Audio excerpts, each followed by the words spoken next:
দর্শক, অর্থ বাণিজ্যের পাশাপাশি আজ আমরা আলোচনা করব এসএমই খাতের পরিস্থিতি নিয়ে। আমাদের সঙ্গে স্টুডিওতে আছেন জগন্নাথ বিশ্ববিদ্যালয় অর্থনীতি বিভাগের অধ্যাপক ডক্টর আইনুল ইসলাম। স্যার, আপনাকে এ সময় বাণিজ্যে স্বাগত। আমরা আলোচনা করব, তবে তার আগে আমরা এই বিষয়ে একটি প্রতিবেদন দেখে নিব। গ্যাস বিদ্যুৎ সংকট ও ভ্যাট বাড়ায় কঠিন সময় পার করছে অর্থনীতির প্রাণ এসএমই খাত। সবচেয়ে বেশি কর্মসংস্থান তৈরিতে ভূমিকা রাখলেও আছে ব্যাংক ঋণ জটিলতা। নানামুখী চ্যালেঞ্জের মুখে কমছে ব্যবসার পরিধি। প্রতিযোগিতার বাজারে টিকে থাকতে সরকারের কাছে নীতি সহায়তা বাড়ানোর দাবি এই খাতের ব্যবসায়ীদের। এগিয়ে আসার আশ্বাস নিয়ে নতুন ঋণ প্রকল্প নেয়ার কথা জানালো এসএমই ফাউন্ডেশন। ফরহাদুর রহমানের রিপোর্ট।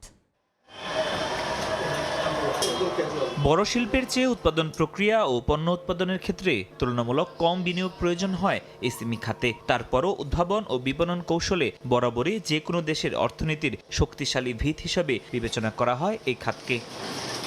বৈশ্বিকভাবে ব্যবসা বাণিজ্যের মোট 90% এসএমই খাতের দখলে। মোট কর্মসংস্থানের অর্ধেকেরও বেশি হয় এ খাতের মাধ্যমে। বাংলাদেশের প্রেক্ষাপটে এ খাতের গুরুত্ব ও অবদান অনেক বেশি, কেননা গত 4 দশক ধরে এ খাতের উৎপাদন বাড়ছে, পাশাপাশি গত 2 দশক ধরে ধারাবাহিকভাবে বাড়ছে জিডিপিতে অবদান।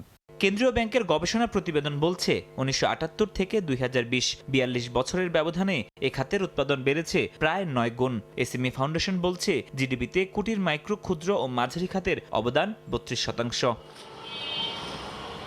অর্থনীতিতে এমন অবদান রাখার পরও মন্দার কবলে পড়েছেন এ খাতের উদ্যোক্তারা। তারা বলছেন ব্যাংক ঋণের জটিলতার সঙ্গে কয়েক মাস ধরে বেড়েছে গ্যাস বিদ্যুতের সংকট, যা নিত্য নতুন চ্যালেঞ্জের মুখে ফেলেছে তাদের। ছোট ছোট উদ্যোক্তারা যারা ছোট ছোট পুঁজি নিয়ে কাজ করছে, তাদের যে পুঁজি যেহেতু স্বল্পতা আছে, সেই সাথে বিদ্যুতের সরবরাহ সেটার মধ্যে ঘাটতি, গ্যাসের ঘাটতি, সব কিছু মিলে কিন্তু এসএমই সেক্টরে যারা উদ্যোক্তা আছে তারা ভালো নেই। সরকারকে দাবি জানাবো যে এসএমই ব্যাংক বা প্রত্যেকটা ব্যাংকের মধ্যেই এসএমই একটা আলাদা সেক্টর তৈরি করা। প্রতিযোগিতার বাজারে টিকে থাকতে নীতি সহায়তার পাশাপাশি প্রণোদনা বাড়ানোর দাবি তাদের।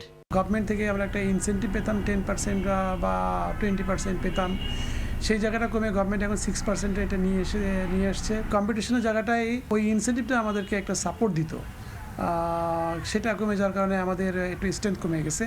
তরুণদের এসএমই উদ্যোক্তা হতে উৎসাহিত করতে নতুন ঋণ প্রকল্পের কথা জানালো এসএমই ফাউন্ডেশন। প্রায় 300 কোটি টাকার উপরে ক্রেডিট হোলসেলিং প্রোগ্রামের মাধ্যমে ব্যাংক এবং নন ব্যাংকিং ফাইন্যান্সিয়াল ইনস্টিটিউশনের কাছে আমরা দিয়েছি 4% ইন্টারেস্টে। এখান থেকে অনেকে ঋণ পেয়েছে, ভবিষ্যতে আরও পাবে। হালনাগাদ তথ্য অনুযায়ী সারা দেশে সিএসএমই শিল্প প্রতিষ্ঠান রয়েছে 78 লাখের বেশি। শিল্প খাতের কর্মসংস্থানের 85% কর্মরত রয়েছে খাতটিতে। ফরহাদুর রহমান, সময় সংবাদ, ঢাকা। আমরা প্রতিবেদনটি দেখলাম, এ পর্যায়ে আমরা চলে যাব আলোচনায়। আপনাকে এই সময়ের বাণিজ্যে স্বাগত। আমরা প্রথমেই জিজ্ঞেস করতে চাচ্ছি যে অর্থনীতির প্রাণ এসএমই খাত, এই খাতে যে চ্যালেঞ্জগুলো রয়েছে, এই কি কি চ্যালেঞ্জ রয়েছে আমাদের যদি এই বিষয়ে বলতেন। আপনাকে ধন্যবাদ, এবং এই সময়ে একটা গুরুত্বপূর্ণ বিষয়ের উপর আপনারা আলোচনা করছেন, এই জন্য ধন্যবাদ দিচ্ছি। এবং আপনাদের প্রতিবেদনে যেটা বলা হলো, আসলে মূল বিদ্যুৎ, গ্যাস এবং এই যে করের যে একটা চাপ, এইটা অন্যতম কারণ। এবং এর পাশাপাশি আগে থেকে যে চ্যালেঞ্জগুলো তারা ফেস করে আসছে, সেটি হচ্ছে যে বিশেষ করে কোভিড, তারপরে রাশিয়া ইউক্রেন যুদ্ধ, বৈশ্বিক মন্দা, সব কিছু মিলে এবং শেষে এসে আমাদের 5 তারিখে যে ছাত্র জনতার যে অভ্যুত্থান, সেই সময় থেকে শুরু করে নানান কারণে কিন্তু উৎপাদনের উপর একটা চাপ পড়েছে এবং অনেক ছোট ছোট কিন্তু উদ্যোক্তা মানে প্রতিষ্ঠান কিন্তু বন্ধ হয়ে গেছে এবং এখনও বন্ধ হওয়ার উপক্রম। যেমন যেটা বলা হচ্ছে যে বিদ্যুৎ এবং গ্যাসের যে প্রাইস বাড়ছে, পাশাপাশি কিন্তু মানে আনইন্টারাপ্টেড বিদ্যুৎ গ্যাস কিন্তু পাচ্ছে না, এটা ব্যবসায়ীরা বরাবরই বলে আসছে। তো সেটা একটি বিষয়। আর সর্বশেষ যেটি, যে এইসব প্রতিষ্ঠানের উপর যে ভ্যাটের, বিশেষ করে টার্নওভার ট্যাক্স এনলিস্টমেন্টের যেটা উদ্যোগ নেওয়া হচ্ছে, সেখানে 30 লাখ এবং 50 লাখ টার্নওভার হলে কিন্তু তাদেরকে ট্যাক্স দিতে হচ্ছে। তো এইটা একটা বড় চাপ, এবং সেক্ষেত্রে কিন্তু এমনি মূল্যস্ফীতি, মানুষজন কিন্তু তাদের বিশেষ করে এগ্রিগেট ডিমান্ড আমরা যেটা বলি, তাদের কিন্তু ভোগ অনেক কমিয়ে দিয়েছে। তা সুতরাং ব্যবসা চালাতে হলে যদি এই ধরনের মানে ব্যবস্থা নেওয়া হয়, তাহলে কিন্তু তারা আস্তে আস্তে ব্যবসা গুটিয়ে তারা অন্য অন্য কোনো দিকে চলে যাবে। আমরা এই যে চ্যালেঞ্জ মুখোমুখি হচ্ছে এসএমই খাত, এই চ্যালেঞ্জগুলো মোকাবেলা করার জন্য সরকারের কি কি করণীয় থাকতে পারে? না, সরকারের যেটা আলোচনা আমি প্রথমে বলবো যে সরকারের যে সমস্যাটা আমরা দেখছি এসএমই খাতে, সেটি হচ্ছে যে এখানে একটু মানে পরিসংখ্যান, মানে কোনো সুস্পষ্ট কোনো পরিসংখ্যান আমরা এখনো পাই না।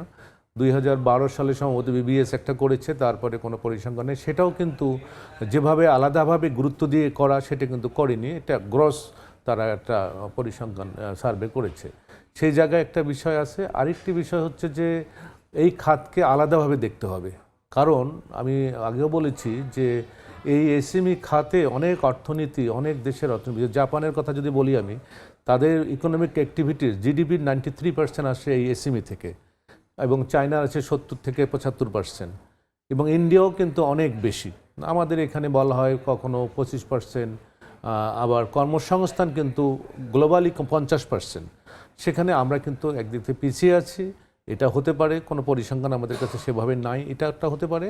এবং তারা ক্ষুদ্র লেভেলে যদি আপনি ব্যবসায়ীদের সাথে কথা বলেন, তারা কিন্তু নানান ধরনের সমস্যার কথা বলে। বিশেষ করে ডলার সংকটের সময় এলসি খোলা নিয়ে একটা ব্যাপক তারা সমস্যায় পড়েছে, এবং এক্ষেত্রে দেখা যাচ্ছে যে বড় বড় ব্যবসায়ীরা এই সুযোগটা বা এটা করতে পারছে, কিন্তু ছোট ছোট ব্যবসায়ীরা কিন্তু এই এলসির ব্যাপারে বা ইম্পোর্টের ব্যাপারে তাদের যে বিক্রি এবং যন্ত্রাংশ নিয়ে আসা, এই দুই জায়গায় কিন্তু তারা একটা মানে অসুবিধার সম্মুখীন হচ্ছে। সেদিক থেকে যে আসলে এই চাপগুলোকে বেরিয়ে আসতে হলে এটা অ্যাড্রেস করতে হবে। এটা সবচেয়ে যেটা আপনাদের প্রতিবেদনে আসলো, আমি এটার সাথে একমত যে এই খাতকে আলাদাভাবে এখন নজর দিতে হবে এবং যত ধরনের সহায়তা আছে। আমি আরেকটা কথা বলি যে কোভিডের সময়, সেই সময় সরকার কিন্তু একটা প্রণোদনা দিয়েছে বেশ ভালো অ্যামাউন্টের আর কি।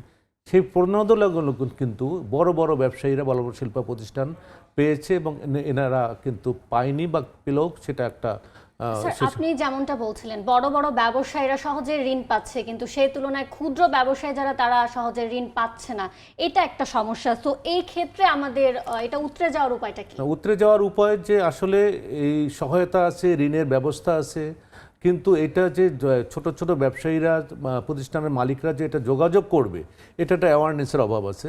পাশাপাশি যে মানে যে প্রসিডিওরটা, এটা খুব কমপ্লিকেটেড প্রসিডিওর, কোলেটারালের ব্যাপার আছে, তারা এইসব ফেস করতে চায় না। এবং এটার জন্য যে টু ওয়ে, আমি মনে করি যে তাদের কাছে যাওয়া উচিত, কর্তৃপক্ষ যে ছোট ছোট ব্যবসায়ীদের কাছে যাওয়া উচিত, তোমার কি অসুবিধা, তোমার কি লোন লাগবে কি না, এই জিনিসগুলো যদি অ্যাড্রেস করতে পারে, তাহলে তারা কিন্তু একটা আগ্রহ পাবে যে আমরা ব্যাংক থেকে আমার এই সুবিধা সহায়তাটা পেতে পারি। কিন্তু তারা একটা অ্যাওয়ারনেসের অভাব এবং একটা গ্যাপ যেন সবসময় থেকে যায়, যে যারা লোন দিচ্ছে আর যারা নিবে তাদের মধ্যে কিন্তু এক ধরনের মানে গ্যাপ রয়ে গেছে। আচ্ছা, তরুণ যে উদ্যোক্তারা তারা যখন ব্যবসা শুরু করতে চান, সেই সময় যে ঋণ পাওয়াটার মাধ্যমে কি আমরা মানে এতে কি ভালো ফল পাওয়া যাবে, নাকি আরো কোনো? না, অবশ্যই ভালো পাওয়া যাবে।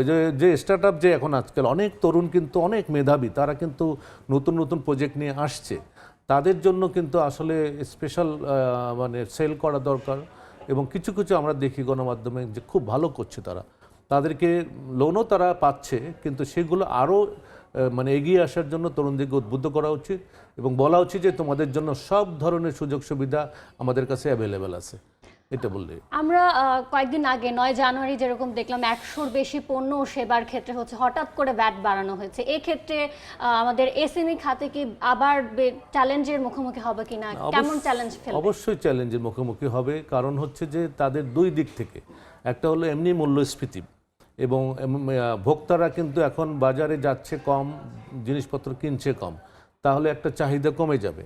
আর দ্বিতীয়ত তাদের যে আগে যেরকম বিজনেস, বিশেষ করে টার্নওভারের কথা বলছি, টার্নওভারের যে লিমিটটা কমিয়ে দেওয়া হয়েছে, এতে করে হয়তো অনেক প্রতিষ্ঠান এর মধ্যে চলে আসবে, কিন্তু তারা একটা চাপের মধ্যে থাকবে। সুতরাং আমার যেটা এখানে যে আমার কথাটা বলেছি আমি, যে অংশীজনের সঙ্গে কথা বলে সরকারের রাজস্ব দরকার, এটা আনডাউটেডলি এটা প্রয়োজন আছে, কিন্তু তাদের সঙ্গে কথা বলে একটা সহনীয় পর্যায়ে নিয়ে এসে তাদেরকে বুঝিয়ে তারপরে এইটা করা উচিত ছিল। এছাড়া এই যে বর্তমানে গ্যাস ও বিদ্যুতের সংকট, এটি মোকাবেলার জন্য সরকারের সামনে কি করণীয় থাকতে পারে? এটি করণীয় বলতে যে অন্ততপক্ষে যে মানে এই উৎপাদনের যে লাইফলাইন, যেটা সেই জায়গাগুলোতে আলাদাভাবে দেখা উচিত, যে তাদেরকে মানে যত রকম ব্যবস্থা বা পথ পদ্ধতি আছে তার মাধ্যমে তাদেরকে আনইন্টারাপ্টেড বিদ্যুৎ এবং গ্যাস যদি না দেওয়া যায়, তারা কিন্তু ক্ষতিগ্রস্ত হচ্ছে এবং তারা কিন্তু ব্যবসা বন্ধ করছে। সুতরাং এই জায়গাটায় আমার মনে হয় যে গ্যাসের ব্যাপারে যে এখন বাপেক্স অনেক কাজ করছে, তারা এই নতুন নতুন কি বলে সোর্স খোঁজা দরকার। একই সঙ্গে বিশেষ করে শিল্পকে, বিশেষ করে এসএমই খাতের জন্য আলাদাভাবে ব্যবস্থা করা উচিত গ্যাস এবং বিদ্যুতের। ধন্যবাদ স্যার, আমরা আলোচনা এখানে শেষ করছি। আমরা এসএমই খাত নিয়ে আলোচনা করছিলাম।